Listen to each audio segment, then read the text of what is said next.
السلام علیکم ناظرین، امید کرتا ہوں کہ سبھی خیریت سے ہوں گے۔ آج کی ویڈیو میں ناظرین ہم بات کریں گے منٹیکا ٹیبلٹ کے بارے میں۔ منٹیکا ٹیبلٹ بیسیکلی کیا ہوتی ہے، اس کا طریقہ استعمال، فائدے اور نقصانات آج کی ویڈیو میں ہم مکمل تفصیل کے ساتھ ڈسکس کریں گے۔ اگر آپ نے ابھی تک ہمارا YouTube channel medical info 266 subscribe نہیں کیا تو ابھی ہمارا یوٹیوب چینل سبسکرائب کریں، بیل آئیکن کو کلک کریں تاکہ نیکسٹ آنے والی ویڈیو آپ تک پہنچتی رہے۔ تو اب بات کرتے ہیں منٹیکا ٹیبلٹ۔ منٹیکا ٹیبلٹ بیسیکلی بسانی مارکیٹ سے مل جاتی ہے۔ یہ 10 mg، 5 mg اور 4 mg کے اندر اس کے ساشے بھی اور ٹیبلٹ بھی اویلیبل ہوتی ہے، مارکیٹ سے بآسانی مل جاتی ہے۔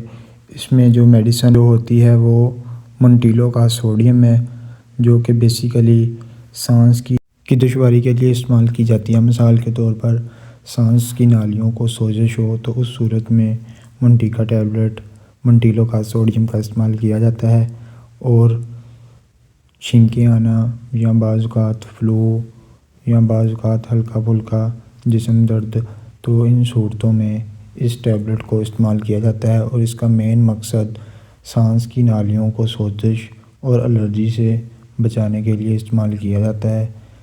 اب ہم بات کرتے ہیں اس کی خوراک۔ اس کی خوراک رات کو لینی چاہیے، دن میں 1 یا 2 بار لینی چاہیے، اس سے زیادہ اس کی خوراک نہیں لینی چاہیے۔ اگر آپ اس سے زیادہ اس کی ڈوز لیتے ہیں تو اس کے سائیڈ افیکٹ بھی ہو سکتے ہیں، تو بہتر یہی ہے کہ آپ ڈاکٹر کی ہدایت اور مشورے کے بنا استعمال نہ کریں۔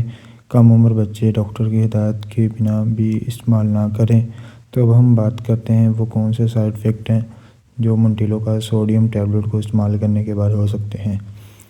وہ یہ ہیں کہ اس ٹیبلٹ کو ریگولر یوز کرنے کے بعد کچھ لوگوں کو الرجی زیادہ ہو جاتی ہے، کچھ لوگوں کو نیند میں خلل، رات کو نیند نہ آنا، یا بعض اوقات لوگوں کو چکر آنا سٹارٹ ہو جاتے ہیں۔ تو اس صورت میں آپ کو فوری طور پر ڈاکٹر کے ساتھ رابطہ کرنا چاہیے تاکہ کوئی زیادہ نقصان نہ ہو۔ تو ناظرین، آج کی ویڈیو میں ہم نے بات کی منٹیکا ٹیبلٹ کے بارے میں۔ تو اگر آپ کو ہماری ویڈیو اچھی لگی ہو تو لائک، شیئر، کمنٹ ضرور کریں۔ ہمارے یوٹیوب چینل میڈیکل انفو 266 کو سبسکرائب کریں، بیل آئیکن کو کلک کریں تاکہ ایسی نیکسٹ آنے والی ویڈیو آپ تک پہنچتی رہے۔ اوکے، اللہ حافظ، ملتے ہیں نیکسٹ ویڈیو کے اندر۔